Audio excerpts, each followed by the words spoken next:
નમો હરિયંતાણમ, નમો સિદ્ધાણમ, નમો આયર્યાણમ, નમો વજ્રાયાણમ, નમો લોહે સૌવસાવણમ,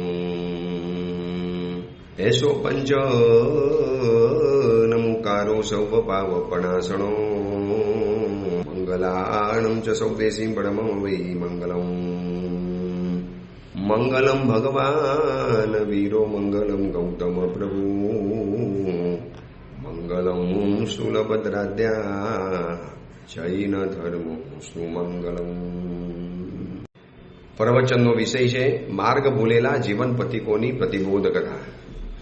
આજથી 1245 વર્ષ પૂર્વે બનેલો 4 પ્રસ્તાવ અને 17,000 શ્લોકોની અંદરમાં ફેલાયેલો આ કુવલીમાલા નામનો ગ્રંથ સમગ્ર વિશ્વનું જ્યારે ઝીણવટથી નિરીક્ષણ કરવામાં આવે, રોજ રોજ બનનારી અમંગલ ઘટનાઓને જ્યારે આપણે વિચારવામાં આવે, ત્યારે એમ લાગે કે આ 5 દોષોના મૂળ, આ 5 દોષોએ કેટલો ઊંડો પોતાનો પ્રભાવ ફેલાવ્યો છે, કેટલો ઊંડો. કોઈ વ્યક્તિને એને છોડ્યા નથી. નાની ઉંમર હોય, યુવાન ઉંમર હોય, ગળપણ હોય, બાળક હોય, પછી એ સેલિબ્રિટી હોય, નેતા હોય, અભિનેતા હોય, દરેક વ્યક્તિને કંઈક ને કંઈક રીતે, અલગ અલગ રીતે, અને એની પાસે એટલી બધી વિવિધતા છે, એટલી બધી વેરાયટી છે કે એક પ્રસંગ બીજા જેવો નથી બનવા દેતા. કંઈક અલગ, કંઈક હટકે. રોજ સુસાઇડની ઘટના, રોજ કંઈ ને કંઈ અપમંગલની ઘટના. આ સુરતની અંદરમાં હજી 2 દિવસ પહેલાની વાત છે. 23 વર્ષની એક મોડલ જે સુરતના 4 સ્ટુડિયોની અંદરમાં મોડલિંગ તરીકે કામ કરતી હતી. પરિવાર સાંજ પડે ફરવા માટે ગયો અને રૂમની અંદરમાં જઈ અને સુસાઇડ કરી લીધું. ઓનલી 23 વર્ષની. પરમાત્માની કૃપાથી એને એટલું બધું સૌંદર્ય, રૂપ અને શક્તિ મળેલી હતી, એટલા બધા મોડેલિંગના ઓર્ડર મળતા હતા.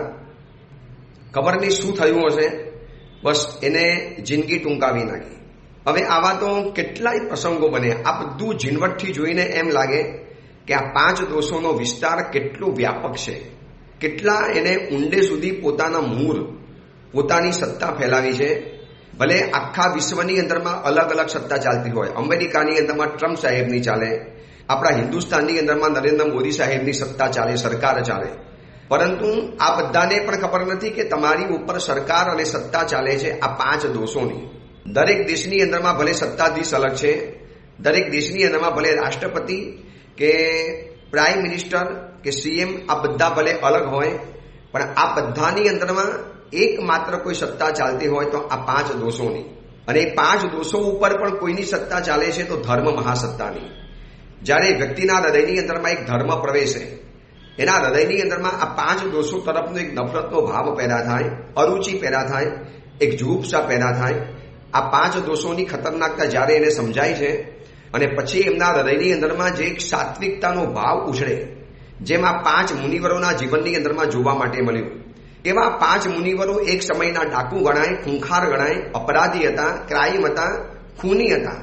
આ 5 જણાએ એ 5 દોષોના જ્યારે ભોગ બનેલા હતા ત્યારે કેવા ખૂન ખરાબા કર્યા છે આપણે આખી કથા જોઈ.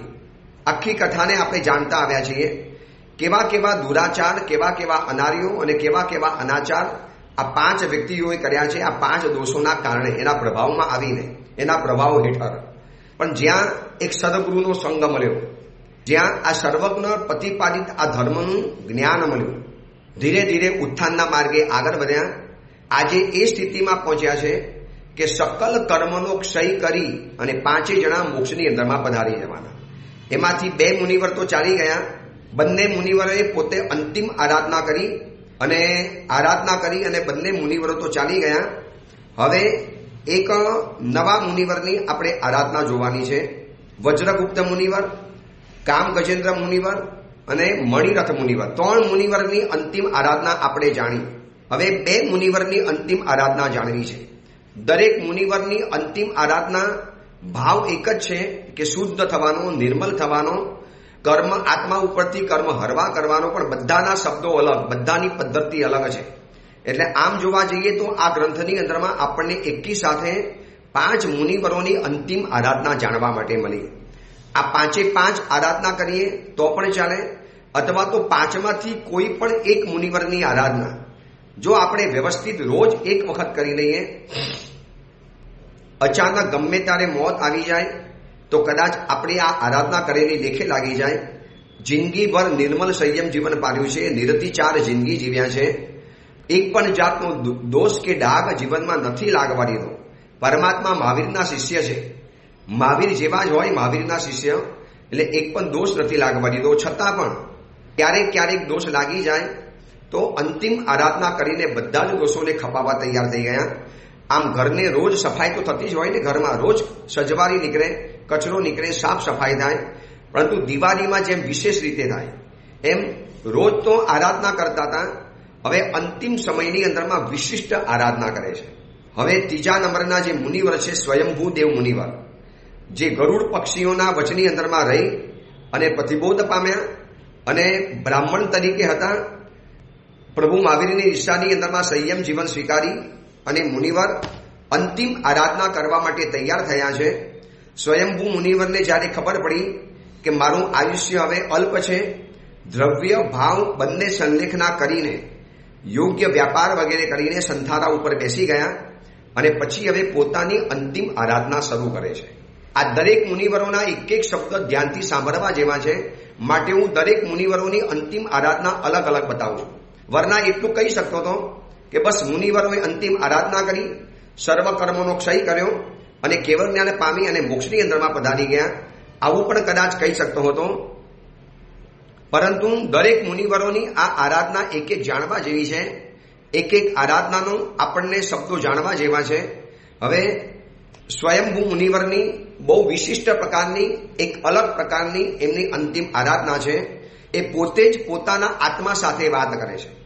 આ મુનિવર, આગળના મુનિવરોએ શું કર્યું? અરિહંત પરમાત્મા, સિદ્ધ પરમાત્મા, 4 શરણનો સ્વીકાર કર્યો અને આ મુનિવર પોતે જ પોતાના આત્માને અંતિમ આરાધના જાણે કરાવી રહેલા છે. મુનિવર પોતે જ પોતાની જાતને કહે છે, હવે એ શરૂઆત કરે છે કે બાલ મરણને જાણ્યા પછી પંડિત મરણથી જ મરવું જોઈએ. આ મુનિવર પોતાની જાતને કહે છે. દુનિયામાં 2 પ્રકારના મોત આવે છે, બાલ મરણ અને પંડિત મરણ. મોત તો અફર છે, અનિવાર્ય છે, ગમે ત્યારે મોત આવી જવાનું છે. ક્યાં આવશે ખબર નથી. હમણાં સમગ્ર હિન્દુસ્તાનની અંદરમાં જે કેસની ચર્ચા ચાલે છે, રોજ પેપરની હેડલાઇનની અંદરમાં આવે છે, એક રાજા રઘુવંશી ઇન્દોરનો અને એની સાથે જેના લગ્ન થયા હતા સોનમ નામની કન્યા, 10 દિવસનું દાંપત્ય જીવન અને છેક શિલોંગની અંદરમાં લઈ જઈ એના પતિનું ત્યાં એને કાસર કાઢ્યું, ખતમ કરી નાખ્યો. એટલી ક્રૂરતા, એટલી ભયંકરતા, એક સ્ત્રી આટલી બધી કઠોર અને નિર્ગુણ બની શકે, એ આવું તો બહુ ઓછું જોવા માટે મળે. એક સ્ત્રી જ્યારે વિફરે ત્યારે શું હાલત થાય છે. 10 જ દિવસની અંદરમાં નિર્દોષ પતિની જે રીતે હત્યા કરી નાખી અને આખો કેસ જ્યારે ખુલ્લો પડી ગયો, આવા મોત તો ગમે ત્યારે આવી જવાના. હવે આ મોતને પંડિત મરણ કહેવાય કે બાલ મરણ કહેવાય, બસ એ જ બાબત જાણવી છે.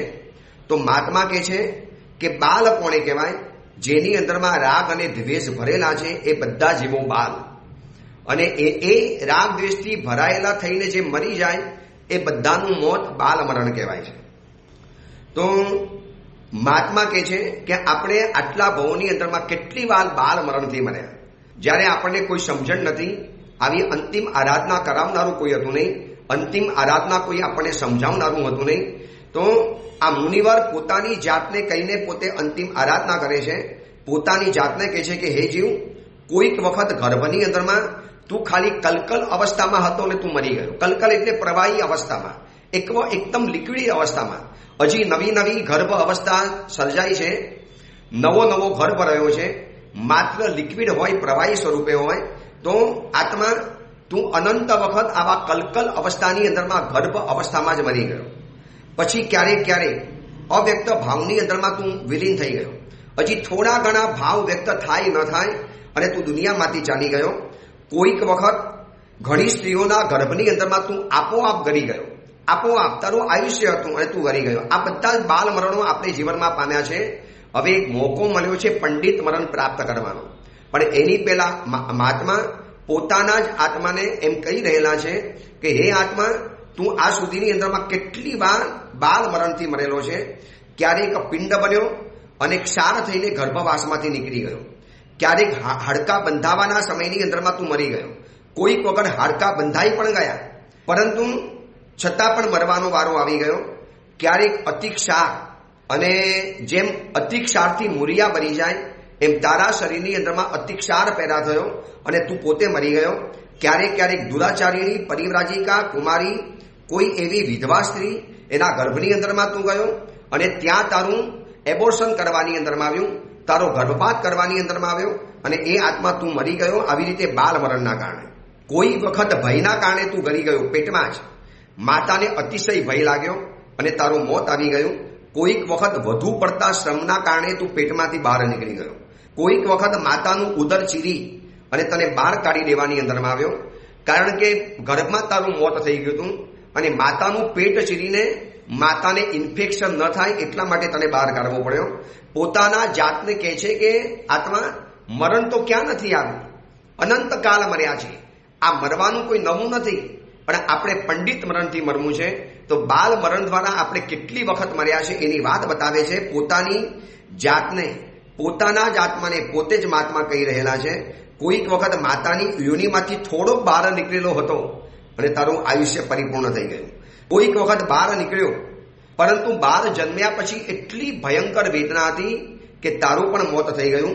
કોઈક વખત માતા તને સ્તનપાન કરાવતી હતી અને ત્યાં તારા રામ રમી ગયા, ત્યાં તું મરી ગયો.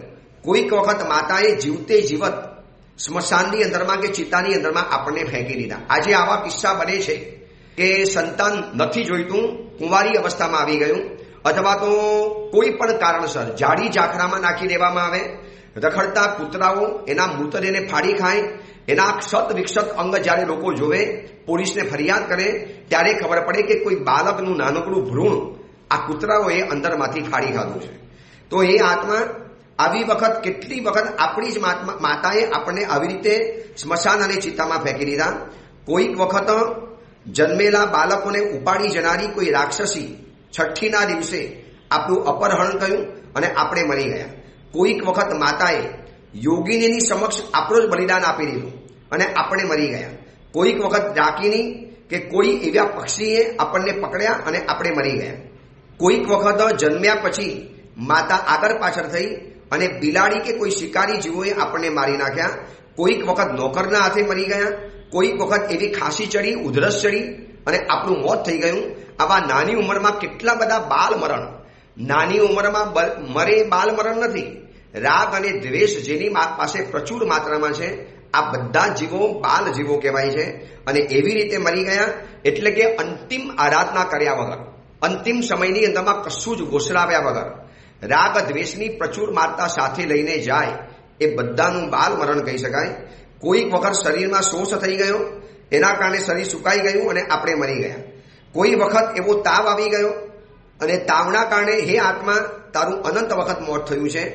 કોઈક વખત પેટના રોગથી મર્યા, કોઈ વખત કોઢના રોગથી મર્યા, કોઈ વખત અંગ આખું સડી ગયું, કોઈક વખત ભગંદરના કારણે શરીર વિનાશ પામ્યું, કોઈક વખત દાંતની વેદનાથી આપણે મોત આવી ગયું, કોઈક વખત કાનની અંદરમાં ભયંકર પીડા ઉત્પન્ન થઈ, અસહ્ય પીડા ઉત્પન્ન થઈ અને એના કારણે મોત આવી ગયું. કોઈક વખત આંખના દુખાવાના કારણે મોત આવી ગયું. આંખનો એવો રોગ લાગુ પડ્યો અને આંખની પીડાના કારણે શરીરમાંથી પ્રાણ નીકળી ગયા. કોઈક વખત મસ્તકની વેદનાના કારણે માથું ફાટી પડ્યું, એટલી કાતિલ પીડા મસ્તકની થઈ અને એના કારણે મોત આવી ગયું. કોઈક વખત રુધિરના પ્રવાહથી શરીરમાંથી લોહી બધું જ બહાર નીકળી ગયું. કોઈ ઘા વાગ્યો અથવા તો કોઈક એવું થયું, શરીરમાંથી બધું જ લોહી ધડ ધડ કરતું બહાર નીકળી ગયું અને આપણે નિર્બલ બની ગયા અને જીવ ચાલી ગયો. કોઈક વખત લૂઝ મોશન, ઝાડા એવા થઈ ગયા, એટલા બધા ભયંકર ઝાડા થઈ ગયા, કોલેરાનો રોગ ફાટી નીકળ્યો અને એક જ રાતની અંદરમાં 25-50 વખત જ્યારે આવા લેટ્રિન વગેરે જમવું પડ્યું અને એના કારણે આપણું મોત થઈ ગયું. કોઈક વખત શરીરમાં ખસ થઈ, કોઈક વખત શરીરની અંદરમાં ખરજવું થયું અને એના ખુજલીના કારણે મોત આવી ગયું. કોઈક વખત શરીરમાં એવા પ્રકારના ફૂલ્લા પડ્યા અને શરીરમાં મોત આવી ગયું. હમણાં સુરતની અંદરમાં એક નાનકડા છોકરાએ મને આવીને વાત કરી કે મારા મમ્મીના મમ્મી, એમના શરીરની અંદરમાં ગુરુદેવ ખબર નહીં, એમના શરીરના અમુક ભાગમાંથી એટલા બધા કીડા બહાર નીકળતા હતા, એટલા બધા કીડા કે અમારાથી જોવાય નહીં. ગુરુદેવ એક રૂમની અંદરમાં એમને એવી રીતે રાખવાની અંદરમાં આવ્યા કે આ કીડાઓ કપડામાં લઈએ અને બહાર ફેંકી દઈએ. એટલી બધી આ જોતાની સાથે ચિતરી ચડે, એટલી બધી એક વિચિત્રતા લાગે. આવા પ્રકારનો રોગ. બસ અહીંયા મહાત્મા પોતાના આત્માને કહે છે કે આ આત્મા, આવા તો કેટલી જાતના રોગોથી આપણે મળ્યા છીએ. મોતથી ગભરાવું નથી. મોત તો જીવનનું અફર સત્ય છે, અનિવાર્ય છે. મોત આવવાનું જ છે, પણ આ વખતે ભૂલ ન થાય. બાલ મરણથી નથી મરવું, આ વખતે આપણે પંડિત મરણથી મરવું છે. એટલે મહાત્મા બતાવે છે કે આપણે કેવી કેવી ગતિમાં, કેવી કેવી રીતે આપણે મોતને પામ્યા છીએ. આ તો મનુષ્ય ગતિના મોતની વાત બતાવે છે. આ મહાત્મા પોતાના આત્માને આગળ કહેશે કેટલી જાતના મોતથી અલગ અલગ અલગ રીતે મરતા મરતા મરતા અનંત કાળમાંથી મરતા આવ્યા. હજી કેટલી વખત મરવું છે, હજી કેટલી વખત આ મોતના પનારે પડવું છે. એક મરણ તો એવું મરી બતાવો કે મોત મરી જાય, મૃત્યુ મરી ગયું રે લોલ, મોત મરી જાય એવા મરણથી મારે મરવું છે. એટલા માટે પંડિત મરણની અંદરમાં જવું પડશે. પંડિત મરણ એટલે સમાધિ મરણ. પંડિત મરણ એટલે રાગ દ્વેષથી મુક્ત મન છે એવું મરણ. પંડિત મરણ એટલે જીવનના બધા જ અભરખા શાંત થઈ ગયા છે. પંડિત મરણ એટલે આયુષ્ય પૂરું થાય એની પહેલા બધા જ અરમાન, બધા જ અભરખા, બધા જ રાગ દ્વેષ, બધી વિષય કસાયની લાગણીઓ, રાગ દ્વેષની પરિણતિ, આ ટોટલી નામશેષ કરીને વ્યક્તિ જ્યારે મરે છે ત્યારે પંડિત મરણ કહેવાય છે. પણ એની પહેલા કેટલી જાતના બાલ મરણ છે. વાંચતા વાંચતા અને સાંભળતા સાંભળતા આપણા હૃદયની અંદરમાં એક બીક લાગે કે હું આટલું બધું મોતથી મર્યો, આટલા બધા અલગ અલગ મોતોથી મારે મરવાનું મળ્યું. અનંત કાળની અંદરમાં અનંત પ્રકારના મોત આવ્યા છે. મહાત્મા સ્વયંભૂ મુનિવર, સ્વયંભૂ મહર્ષિ, પ્રભુ મહાવીરના શિષ્ય છે. આ અંતિમ ભાવ છે અને અંતિમ આરાધના કરતા કરતા પોતાના આત્માને સંથારાની સંદેશના કરતા કહે છે કે તું ક્યારેક મારી મરકીથી મોત પામ્યો, ક્યારેક ઉપચારો કરતા હતા અને ઉપચાર ઉલટો પડ્યો, એનું રિએક્શન આવ્યું અને એના કારણે મોત આવ્યું. કોઈક વખત વિસ્ફોટક એટલે ભયંકર બોમ્બ ગોળો ફાટ્યો, કોઈ સુરંગ ફાટી અને શરીરના ફૂરચા ઉડી ગયા. દેશની અંદરમાં સુરક્ષા કરનારા સૈનિકો જ્યારે આવી રીતે ફરતા હોય અને દુશ્મનોએ બિછાવેલી સુરંગ ઉપર પગ પડે અને શરીરના ટુકડે ટુકડા, ચામડીના લીરે લીરા થઈ જાય છે. તો એ આત્મા, આવા તો કેટલી વખત આપણે મર્યા છીએ. ક્યારેક પેટના સૂરથી મર્યા, કોઈક વખત વજ્રથી હણાવ્યા, કોઈક વખત પહાડના શિખર ઉપરથી આપણે ગબડી પડ્યા, અથવા તો કોઈએ આપણને ફેંકી દીધા અને એ વખતે રાગ દ્વેષ ભરેલા હતા.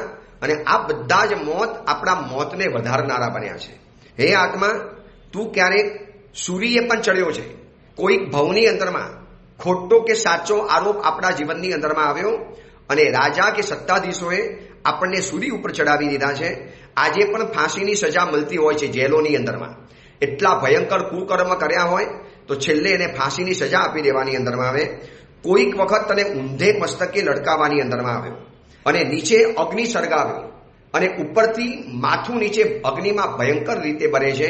આવા મોત કેટલી વખત આપણે મર્યા છીએ. અગ્નિમાં પડવાથી મર્યા, ક્યારેક ક્યારેક પાણીની અંદરમાં ડૂબી જવાના કારણે આપણે મર્યા છીએ. આજે પણ સાંભળવા માટે મળે છે ને કેટલાક યુવકો યુવતીઓ પાણીમાં નાહવા માટે ગયા, એક તણાયો, બીજો એને બચાવવા ગયો તો ભેગો ભેગો એ પણ તણાઈ ગયો. આવા કેટલાય પ્રકારના મોત જીવનમાં જોવા માટે મળે. પછી ક્યારેક હાથીએ આપણને છૂંદી નાખ્યા, હાથીના પગ નીચે કચડાઈ ગયા. એ આત્મા, ક્યારેક એવું મોત આવ્યું છે કે જ્યારે આપણને સિંહે ફાડી ખાધા છે. આપણે જંગલમાં ગયેલા, અચાનક સિંહ આવ્યો અને સિંહે ખતમ કરી નાખ્યા. હમણાં ગિરનાર તરફના વિહારોની અંદરમાં હતા. કેટલાય ગામડાવાળાઓ કહે છે કે ગુરુદેવ, અમારા પિતાજી, અમારો યુવાન દીકરો, અમારા પરિવારના સભ્ય વાડીનું રાતના રખોપું કરવા જાય અને અચાનક દીપડો પાછળથી આવે અને સિંહ સામેથી આવે અને ખેંચીને તાણ્યા જાય. કોઈ બચાવી નથી શક્યું. ક્યારેક તરસથી મરી ગયા, ક્યારેક ભૂખની વેદનાથી આપણે મર્યા. એક ભવની અંદરમાં ખાવા ન મળ્યું. સોમાલિયા જેવા દેશ, એવા ભૂખ મરાથી પીડાતા દેશો, અને એમાં આપણો જન્મ થઈ ગયો અને રીબાઈને ભૂખના કારણે મરી ગયા. ક્યારેક ક્યારેક કૂતરાઓએ આપણને ફાડી ખાધા, ક્યારેક કોઈ સર્પે આપણને ડંખ માર્યો અને આપણે મોત ચાલી ગયા. એ આત્મા, ક્યારેક ક્યારેક જંગલની અંદરમાં ગયા અને ચોરોએ આપણને મારી નાખ્યા છે. કોઈક વખત શનેપાતથી મરી ગયા. શનેપાત એટલે લવારો થાય, ગાણ પણ ચડી જાય મસ્તક ઉપર અને એવું ગાણ પણ ચડે કે હડકવા જેવું મોત આવી જાય. કોઈક વખત શરીરની અંદરમાં ગરફો અટકી ગયો, એટલે કફનો જે એક ગઠ્ઠો બાજી ગયો હોય એ શ્વાસ નદીમાં બાજી ગયો અને એના કારણે મોત આવી ગયું. ક્યારેક વાત પિત્ત કફની અધિકતા થઈ ગઈ અને મોત આવી ગયું. કેટલી પ્રકારના મોત અહીંયા આ મહાત્મા બતાવે છે કે કેટલા પ્રકારના મોતથી આપણે મર્યા છે. અનંત ભવ, એમાં અનંત પ્રકારના અલગ અલગ મોત આવ્યા છે. ક્યારેક ઇષ્ટજનના વિયોગથી આપણે મરી ગયા, આપણી અતિ ભારી વ્યક્તિ આપણી આંખ સામેથી ચાલી ગઈ અને આપણે મોત પામી ગયા. ક્યારેક અનિષ્ટ વ્યક્તિઓના સંયોગથી મોત પામ્યા, ક્યારેક ભયથી ઉદ્વેગ પામીને આપણે મોત પામ્યા, કોઈક વખત ચક્રથી મોત પામ્યા, ક્યારેક કોઈ વાસુદેવ કે ચક્રવર્તીનું ચક્ર આપણા ગળામાં ફરી વળ્યું અમને આપણે મોત પામી ગયા, કોઈક વખત ભાલા ઉપર છેદાયા અને આપણું મોત આવી ગયું, ક્યારેક લાકડીઓના પ્રહાર કરવાની અંદરમાં આવ્યા આપણી ઉપર. એ આત્મા ક્યારેક તારી ઉપર લાકડીઓના પ્રહાર કરવામાં આવ્યા. કૂતરા હતા, મનુષ્ય હતા, ચોર તરીકે આપણી કોઈ ઓળખાણ થઈ ગઈ અને એવા લાકડીઓથી ફટકારે કે આપણે એનાથી મરી ગયા. ક્યારેક તલવારથી છેદાઈને મર્યા, ક્યારેક બાણથી ભેદાઈ ગયા અને મરી ગયા, ક્યારેક છરી વાગી, કોઈએ આપણી સાથે સ્ટેબિંગ કર્યું, કોઈ આપણે છરી હોલાવી દીધી, કોઈ દુશ્મન પૈસાની લાલચના કારણે આપણને મારી નાખ્યા, ક્યારેક કોઈકે મંત્ર પ્રયોગ આપણી ઉપર કર્યો અને આપણે મોત પામી ગયા, કોઈએ મૂઠ મારી, કોઈએ જાન લેવા મંત્ર પ્રયોગ કર્યો અને આપણે મોત પામી ગયા, કોઈક વખત મરડાથી મોત પામ્યા, કોઈક વખત અજીર્ણના દોષના કારણે મોત પામ્યા છીએ. હે આત્મા, ક્યારેક આ અનાદિ ભવચક્રની અંદરમાં બેચેનીથી મૃત્યુ આવ્યું છે. એટલી બધી બેચેની, ચેન ન પડે, ડિપ્રેશન, મજા ન આવે, અંદરમાંથી અસુખ થાય અને એના કારણે આદમી મરી જાય. ક્યારેક આપણે ઠંડીના કારણે મોત પામ્યા, ક્યારેક વધુ પડતો તડકાના કારણે મોત પામ્યા, ક્યારેક પાણીની અંદરમાં ચણાઈ ગયા, પાણીનું ભયંકર પૂર આવ્યું, વરસાદ આવ્યો. હજી તો પહેલો વરસાદ આવ્યો હમણાં વચમાં અને કેટલાય લોકો પાણીના કારણે મોત પામ્યા. જો આ વખતે વરસાદનો ભયંકર આગાહી છે કે 100% ઉપર વરસાદ થવાનો, એટલે ભયંકર પાણીના પૂર આવવાના અને કેટલાય લોકો આ પાણીમાં તણાઈને મરી જવાના અને કેટલાક મરી પણ ગયા.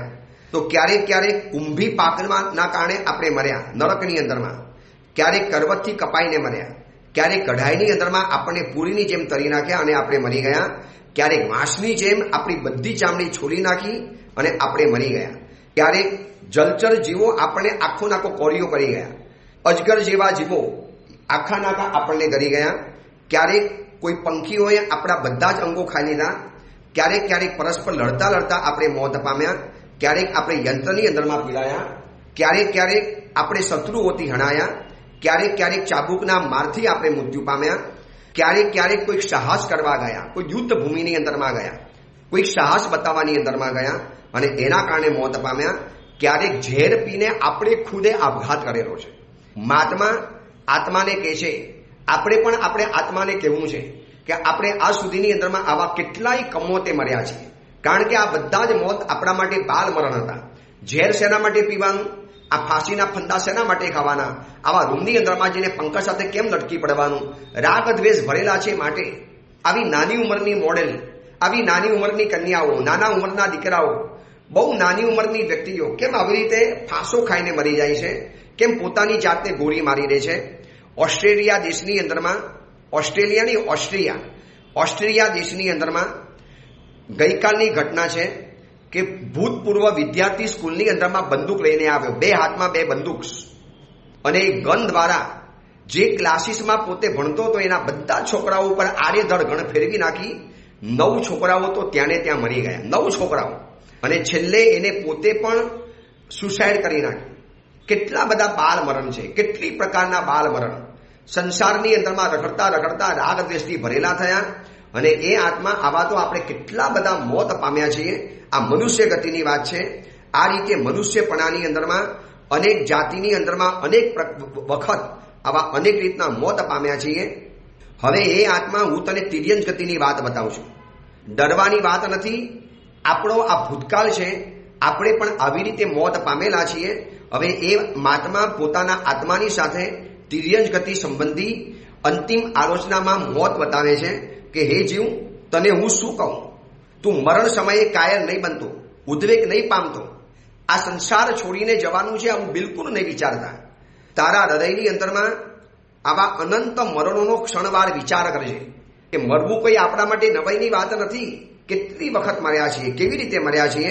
પૃથ્વીકાયના જ્યારે આપણે જીવ હતા, હે આત્મા, એક સમયની અંદરમાં આપણે પૃથ્વીકાય હતા, ત્યારે આપણને ખોદીને આપણી ઉપર ક્ષાર વગેરે ફેંક્યો, આપણી ઉપર ઓજાર ચલાવવાની અંદરમાં આવ્યા, આપણી ઉપર મોટા મોટા મશીનો ચલાવવાની અંદરમાં આવ્યા, અને એ વખતે કેટલી વખત તું મર્યો છે, એ આત્મા તું કેટલી વખત તારું મોત થયું છે.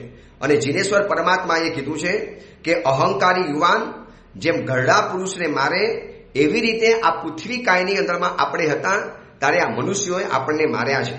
એ આત્મા તું જલકાયની અંદરમાં હતો, એટલે કે અપકાયમાં હતો, ત્યારે એ વખતે તું પીવાયો, તું સુકાયો, તું શોભિક થયો, પરસ્પર સમૂહની અંદરમાં શીત અને ઉષ્ણ વેદનાથી હણાયા, ઠંડા પાણીમાં ગરમ પાણી મિક્સ કર્યું, ગરમ પાણીમાં ઠંડુ પાણી મિક્સ કર્યું, અને આવી રીતે અનંત વખત આપણે મર્યા છીએ. એ આત્મા તું અગ્નિકાયની અંદરમાં હતો, ત્યાં પાણી, ધૂળ, કાદવ, વર્ષાના સમૂહ આ બધાથી અનેક વખત મોત થયું છે. જંગલમાં આગ લાગી એટલે કોઈએ ધૂળ ફેંકી, કોઈએ માટીથી શાંત કર્યા, કોઈએ પાણીનો છંટકાવ કર્યો, કોઈએ એવા પ્રકારના કેમિકલ છાંટ્યા અને આપણે શાંત થવું પડ્યું. વર્ષાના સમૂહથી આપણે શાંત થઈ ગયા. એ આત્મા એ બધા દુઃખોને સહન કરો. આ દુઃખોથી પરેશાન નહીં થાવ. આવા તો અનાદિકાળમાં દુઃખો આપણે સહન કરતા આવ્યા છીએ. પછી વાવકાયની અંદરમાં શીત, ઉષ્ણ, પછી પડવું, પરસ્પરના સંગમ, એ બધા જ દુઃખો આપણે ભોગવ્યા છે. વનસ્પતિ કાયની અંદરમાં આત્મા આપણે ગયેલા હતા, ત્યાં ફાળવું, બારવું, ભંજન કરવું, મસરવું, આવા અનેક પ્રકારે મોત પામ્યા છીએ વનસ્પતિ કાયની અંદરમાં. એ આત્મા યાદ કર, તરસ કાયની અંદરમાં જન્મ થયેલો હતો. હું બીજા જીવોથી ઘણી વખત ખવાયો, જીવતો ખવાઈ ગયો છું. જેમ કે કાચાને કાચા શાકભાજી ખાઈ જવા, કાચાને કાચા સફરજન ખાઈ જવા, કાચી સબ્જીઓ ખાઈ જવી. આપણા ત્યાં 48 મિનિટમાં અચિત્ત કરીને વાપરવાનો રિવાજ છે, પણ કોઈ કાચાને કાચા ચબાઈ જાય તો ત્રસ કાયમાં તો આવા આપણે કેટલાય લોકોના જબાનની અંદરમાં ચબાઈ ગયા. પછી પગથી ચંપાઈને મૃત્યુ પામ્યા, શીત અને ઉષ્ણના દુઃખથી મૃત્યુ પામ્યા. પછી ડુક્કરપણાની અંદરમાં હતા, ત્યાં પથ્થરોની અંદરમાં મારી મારીને આપણને ખતમ કર્યા. હરણના ભવની અંદરમાં હતા, તિર્યંકતિની અંદરમાં, અને અસ્ત્રા જેવા અણીદાર બાણ મારી મારીને આપણને ખતમ કર્યા. ક્યારેક આપણે સિંહના ભવની અંદરમાં હતા, તો આપણા હાડકાં અને આપણા શરીરને લેવા માટે આપણને તોડી તોડીને મારી નાખ્યા છે. એ આત્મા આ તિર્યંકતિની અંદરમાં પણ કેટલી જાતના મોતને સહન કરેલા છે. આ બધાનો વિચાર કરી અને આ શરીરની આવેલી વેદનાને હવે સમાભાવથી સહન કરી લો. આ તો કઈ વેદના છે? કઈ વેદના નથી. ઘડપણ આવ્યું, શરીરમાં બીમારી આવી, કદાચ કોઈ મોટો રોગ પણ આવી ગયો, એને સહન કરી લેવો છે રાગ દ્વેષ વગર. વરના રાગ દ્વેષ સાથે તો આવું આપણે કેટલું બધું સહન કર્યું છે. કેટલા છેદાયા, ભેદાયા, પીલાયા, કૂટાયા, અથડાયા, શું નથી સહન કર્યું. કેટલું ભવ ભ્રમણ બતાવી નાખ્યું. આ અંતિમ આરાધનાની અંદરમાં પોતાના આત્માને સમજાવે છે મુનિવર કે આત્મા આ વખતે નહીં ચૂકતા. આ પંડિત મરણ મરવાની એક તક આવી છે, એક ચાન્સ આવ્યો છે. એક વખત મરી બતાવો, પછી મોત મરી જવાનું. આપણે નહીં મરીએ, આપણે જીવતા રહીશું અને મોત મરી જવાનું. આ સુધીની અંદરમાં આપણે મરતા હતા અને મોત જીવી જતું હતું. આ વખતે આપણે મોતનું જ મૃત્યુ કરી લેવું છે, મૃત્યુને જ આપણે હરાવી લેવું છે. અને એવું હરાવવું હોય તો પંડિત મરણથી આ વખતે મરવું પડશે હે આત્મા. અને મુનિવર પોતાના આત્માને સમજાવે છે કે આ બધાનો વિચાર કરો. આવી અનેક વેદનાઓને આપણે સહન કરી છે. તેતર હતા, કબૂતર હતા, એ પક્ષીઓના ભવની અંદરમાં આપણે પિંજરાની અંદરમાં પૂરાઈને મોત પામ્યા. સસલું હતા, મોર હતા, આ પશુના ભવની અંદરમાં પણ આપણે ઘણી વખત મોત પામ્યા છીએ. પારધી વડે બાણથી મરાયા. એની વેદનાઓનું તું જાણ, એ બધા મૃત્યુને તું જાણી લે. એ વખતે આપણે મૂર્છા પણ પામ્યા. આપણને જીવતા જીવતા અગ્નિની અંદરમાં જલાવી નાખ્યા. પતંગિયાના ભવની અંદરમાં હતા અને દીપ શિખાને જોઈ જોઈ આપણે એની આજુબાજુની અંદરમાં આંટા મારવા ગયા અને એક કાચી પરે શરીર આપણું જલીને ભસ્મ બની ગયું. અને આપણે માછલી હતા, માછલીના ભવની અંદરમાં એક શિકાર શોધવા માટે ગયા તો ગળાની અંદરમાં કાંટો ભોકાઈ ગયો અને એના કારણે મોત આવી ગયું. ભમરાના ભવની અંદરમાં હતા અને ગંધના લોભથી આપણે કરવા માટે આ ગંધના લોભથી આપણે ફસાઈ ગયા અને ત્યાં પણ મોત આવી ગયું. એટલે આત્મા આ શરીર ઉપર મૂર્છા નથી કરવા જેવી. આવા તો કેટલી જાતના આપણે મોતથી મર્યા છીએ. મહાત્મા હજી આગળ કહે છે કે હે આત્મા, વધારે કહેવાથી શું, હું તને કેટલું સમજાવું, હું તને કેટલું સમજાવું. કેવા કેવા મોતથી આપણે મરણ પામ્યા છે. આ સ્વયંભૂ મુનિવરની અંતિમ આરાધના સૌથી મોટી છે, સૌથી મોટી છે. સ્વયંભૂ મુનિવર પોતાના આત્માને આ રીતે સમજાવે છે. આપણે અડધી અંતિમ આરાધના એમની પરિપૂર્ણ કરી બાકીની અડધી અંતિમ આરાધના આપણે આવતીકાલે જોઈશું. આ સ્વયંભૂ મુનિવરની અંતિમ આરાધના ચાલી રહેલી છે. એ દરેક જગ્યાની અંદરમાં જે મોત આવ્યા છે એ બધા જ મોતને પોતાના આત્માને યાદ કરાવે છે. આપણે પણ આ અંતિમ આરાધના કરતા કરતા આપણે પણ આવી રીતે જ મર્યા છીએ. ખાલી સ્વયંભૂ મુનિવર મર્યા છે એમ નહીં, આ બધી જ વાત આપણા આત્માને પણ લાગુ પડે છે કે આવી જ રીતે મોત, આવી જ રીતે મૃત્યુનું શરણ આપણે પણ સ્વીકાર્યું છે. હવે આ ભવની અંદરમાં જો આપણે પણ બાલ મરણથી ન મરવું હોય તો આવી અંતિમ આરાધના આપણે પણ શીખવી પડશે, સમજવી પડશે. એ અંગેની બીજી વિશેષ વાત આપણે આવતીકાલે કરીશું. એ જ મંગલ કામના. જીનાગના વિરુદ્ધ કાંઈ પણ બોલાયું હોય તો મિચ્છામિ દુક્કડમ.